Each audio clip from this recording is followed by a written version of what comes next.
धक्क समझते हैं, कुछ हो जाता है और हम धक्क से रह जाते हैं। आज मेरे साथ ऐसा ही कुछ हो गया। सुबह सवेरे पर्दा हटा के जब बाहर की दुनिया में नज़रों के सहारे दाखिल होता हूँ तो सबसे पहले जिनसे मुलाकात होती है वो है बालकनी में रखे पौधे। किनारे की तरफ बड़े गमले में एक लंबा पौधा जैसे किशोर वय को प्राप्त होके हरहरा के बढ़ रहा हो, बेतरतीब सी रेखें आ रही हो, अचानक से समझ में ना आ रहा हो कि किस तरफ से आसमान की तरफ लपको। ऐसा करी पत्ता या कहें कि मीठी नीम का पौधा। उस पौधे के साथ आज एक दुर्घटना हो गई। उठा धराई में कुछ बेलों को जगह देने के लिए कुछ निर्माण कार्य हो रहे थे और उन सब के चक्कर में उसमें एक झटका लगा। भाई साहब कहीं कहीं से बंधे थे ताकि सीधे बढ़ें और बीच से तना टूट गया। अब हमने अपने स्तर की कीमियागिरी की है, जहाँ से टूटा है वहाँ से टेप से जोड़ा है, इस स्फुट प्रार्थना के साथ कि शायद जो शिराएं अलग हो गई हैं भोजन के, ऊर्जा के संचार के लिए, वो जुड़ जाए। उम्मीद कम है, हालांकि कभी कभी चमत्कार हो जाता है, नमस्कार हो जाता है। जैसे हमारी एक सदाबहार की बेल थी, उसका भी एक जो शाख थी, डंडी थी, वो ऐसे ही दरक गई थी। अपने राम ने फटाफट प्लास्टर चढ़ा दिया, वो गंगा कसम दुरुस्त हो गई। तो अभी तो ये दुरुस्त होनी है। करी पत्ता से हमको बड़ी प्रीत है। करी पत्ता के बारे में सोचते ही हमको लंच बॉक्स याद आती है, हमको साजन फर्नांडिस के लिए खाना पकाती इला याद आती है। नीरज कौर ने वो किरदार किया है, क्या शानदार है। एक आंटी की आवाज़ याद आती है जो कभी भी नज़र नहीं आती, और वो क्लोजअप शॉट। और वैसा ही शॉट स्टैनले के डब्बा में भी है जिसमें खूब गर्म तेल है, कितना गर्म कि झार उठ रही है, और उसमें जब आप सरसों के दाने छोड़ते हो और करी पत्ता छोड़ते हो तो करी पत्ते के भुनने की खुशबू। वैसे करी पत्ता इतनी कमाल की चीज़ है कि आप उसको बिना भुने भी अगर धनिया की तरह काट के ऊपर ड्रेसिंग की तरह इस्तेमाल करेंगे तो भी अच्छा लगेगा।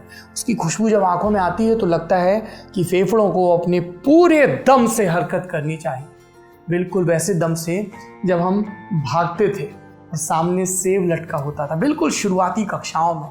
तब लगता था कि जो घास हमारे पाँव के नीचे कुचल रही है तो थोड़ी सी नथनों के बहुत करीब उगाई है। ये तो करी पत्ता की बात हो गई। फिर अगर आप उड़द बना रहे हैं तो आपको पता होगा कि लौंग के छौंके का क्या महत्व है। वो लौंग जब तेल के साथ लटपटाती है और अपना तेल, लौंग का तेल छोड़ती है। एक तो वो बचपन का ऐड याद आता है, प्रॉमिस लौंग के तेल वाला प्रॉमिस। लौंग बहुत गुणकारी है। उसके बाद कभी आप खड़े मसाले इस्तेमाल कर रहे हैं या आपको हल्की सी चिनकी वाली मीठेपन की ज़रूरत है। ये कैसा चिनके वाला मीठापन होता है? ये जीभ के बीच वाले हिस्से में नहीं लगता है, ये जीभ के किनारे वाले हिस्से में समझ में आता है। ये हल्का सा तीखा मीठा होता है, ये दालचीनी वाला तीखा मीठा होता है। तो आप दालचीनी इस्तेमाल करें। दक्षिण भारत की या श्रीलंका की दालचीनी बड़ी कमाल की होती है। आप दालचीनी को उबाल के पी सकते हैं, दालचीनी का पाउडर इस्तेमाल कर सकते हैं। पर पाउडर में क्या झाम होता है गुरु, कि आजकल पता नहीं चलता ससुरा कितना सही है कितना गलत। कई लोग क्या करते हैं, इतने घामड़ हैं, भगवान करे उनकी दुकान खूब घाटा हो, वो लोग काली मिर्च में पपीते के बीज मिला देते हैं। मतलब पाजीपने की हद है। तो तीसरी चीज़ हो गई काली मिर्च। ये बड़ी दिव्य चीज़ है, लेकिन इसकी दिव्यता इससे तय होगी कि आप इसको बरत कैसे रहे हैं। अगर काली मिर्च का असली स्वाद चाहिए तो उसको दुरदुरा रखिए। अब ये दुरदुरा क्या होता है? थोड़ा सा दानेदार, ओखली में कूटिए। तो एक तो ओखली में कूटने का सुख, वो जतन, वो धैर्य कि फटफटा के कहीं से बाहर से ना निकले, थोड़ा थोड़ा हाथ लगाना है, थोड़ा थोड़ा कूटना है। लोहे की है कि पत्थर की है कि लकड़ी की है, वो आपकी समर्थ के ऊपर है। और फिर उस दुरदुरी काली मिर्च को जब आप डालते हैं तो आप सुवासित महसूस करते हैं, तेज़पन महसूस करते हैं। हमारे यहाँ मिर्च से जो पहला अभिप्राय रहा है प्राचीन पाकशास्त्र में, वो काली मिर्च का रहा है। और ये जो हमारे मसाले हैं, दालचीनी हुआ, काली मिर्च हुआ, ये वो था जिनके दम पर हम यूरोप से, ग्रीक की सभ्यता से खूब सारा सोना इफरात में लेकर आते थे। दूसरी चीज़ है क्योंकि उनके पास मसाले नहीं होते थे और उन्हें अपने मांस की रखवाली के लिए, उसके स्वाद के लिए मसालों की ज़रूरत होती थी, और वो मसाले हमारे हिंदुस्तान से जाते थे। मसालों को लेकर आजकल बड़ी गलतफहमी हो गई। बहुत सारे डॉक्टर साहब लोग बता देते हैं कि भैया तेज़ मसाले मत खाया करो। मुझे लगता है कि इस समझ में एक गड़बड़ है। यदि आप बहुत सारे तेल में बहुत सारे मसाले और फर्जी किस्म के मसाले डालते हैं तब तो गड़बड़ है। यदि आप अपने शरीर को पर्याप्त मेहनत की भट्टी में नहीं झोंकते हैं तब भी गड़बड़ है, वरना तो मसाले कमाल के हैं। आप सोचिए, गाय का हल्का पीलापन लिए शुद्ध देसी घी, उसमें हल्का सा खूंट के जब आप लहसुन छोड़ते हैं, उस लहसुन के भुनने की जो खुशबू आती है, मेथी की खुशबू, अजवाइन की खुशबू, क्या उसकी कोई बराबरी है? ये सब मैं क्यों कह रहा हूँ? क्योंकि ग्रामीण के इस वीडियो के ठीक बाद अपने राम को जाके दाल छोंकनी है। अब दाल को लेकर भी हमारे घर में विवाद रहता है। हम ठहरे यूपी वाले। यूपी वालों के लिए दाल का मतलब होता है अर्रा की दाल, अरहर की दाल। दाल मतलब अरहर की दाल, और कोई विषयांतर करना हो दूसरी दाल तो हम स्पेसिफिकली बताएंगे। जैसे त्योहारों में चने की दाल बनती है, होली है या कोई और पर्व है, या कभी किसी की तबीयत खराब है तो मूंग की दाल बनेगी, बिल्कुल हल्की दाल, बिना छोके वाली, टमाटर पड़े हुए, वो भी देसी, कोल्ड स्टोरेज वाले नहीं। कोल्ड स्टोरेज वाले टमाटर तो टमाटर के नाम पे कलंक होते हैं ससुरे। ये सौंदर्य के मारे होते हैं भैया, गोल गोल अच्छा स्वाद कतई नहीं आता भगवान कसम। तो मूंग की दाल हो गई, या कभी मंगवाड़ा पकौड़े का जोर हो तो उड़द की दाल हो गई, बहुत ही मन हो तो मसूर की दाल। हमारी तरह मसूर की दाल होती हचक के है, लेकिन हम लोग खाते नहीं हैं, सब बाजार के हवाले कर देते हैं। वो दाल मोठ वगैरह बनती थी, अब तो सब पैकेट का ज़माना है। और होली के टाइम पे ख़ास तौर पे जब पपरियाँ बनती थी, दाल मोठ बनती थी, तो उसमें हचक के मसूर की दाल इस्तेमाल होती थी। अब ये तो हो गया हमारे यहाँ का हाल, लेकिन जब हम फंसे दिल्ली, चंडीगढ़, पंजाब में, यहाँ दाल बोलो तो पूछा जाता है पीली दाल, काली दाल, माँ की दाल।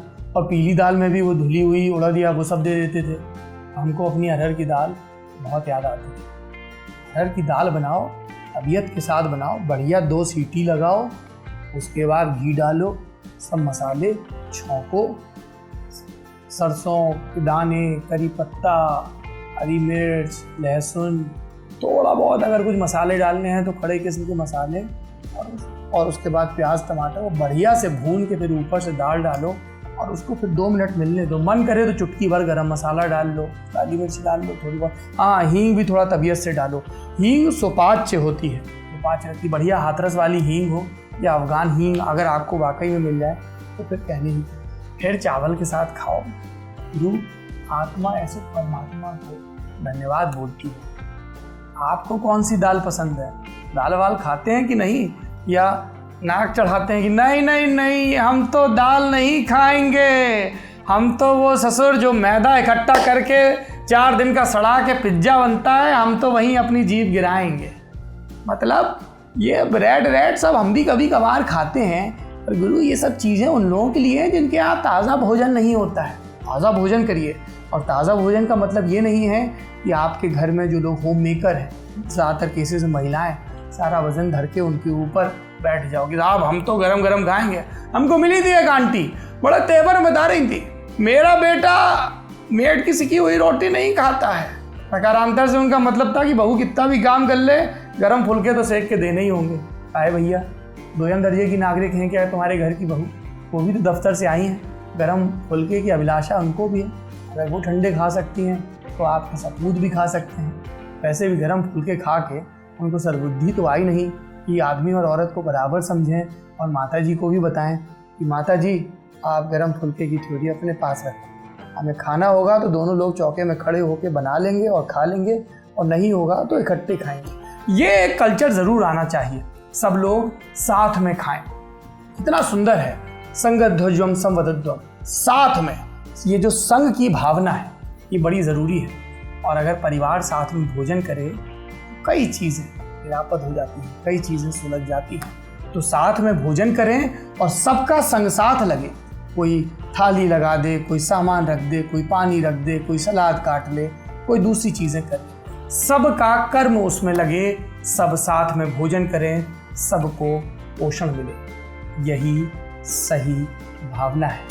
और बाकी वो जब मसाले का छक्का लगता है और खुशबू उड़ती है, तब तो लगता ही है कि प्रकृति ने घ्राण शक्ति इसी पल के लिए बनाई थी। आपकी इंद्रियता सारी की सारी आपकी घ्राण शक्ति में आ जाती है। और जो भोजन अच्छी खुशबू देता है उसके स्वाद के अच्छे होने की प्रायिकता प्रोबेबिलिटी बहुत ज़्यादा होती है। बोलते बोलते पानी आ गया है, जठराग्नि भी मचलने लगी है, इसलिए अपन कूच करते हैं।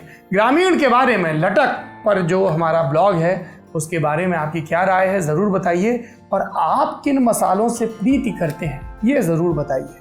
अगर किसी का कुछ रोचक वाकया हुआ, कमेंट हुआ, तो हम अगले ग्रामीण में उसका जिक्र करेंगे।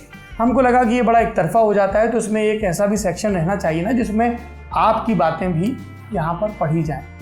इसलिए कमेंट ज़रूर करिए, ज़्यादा से ज़्यादा लोगों को लटक के बारे में बताइए।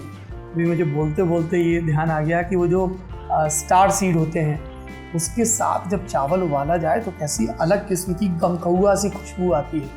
या फिर जब केसर डाला जाता है खीर के ऊपर। हमारी एक सहयोगी हैं पीपी जी, बहुत बढ़िया खीर बनाती है। मतलब ये समझ लो कि वो पार्ट रबड़ी पार्ट खीर होती है, और उस पर जब केसर हो या केवड़ा हो या थोड़ा सा गुलाब जल हो तो अल्लाह तबीयत दुरुस्त हो जाती है।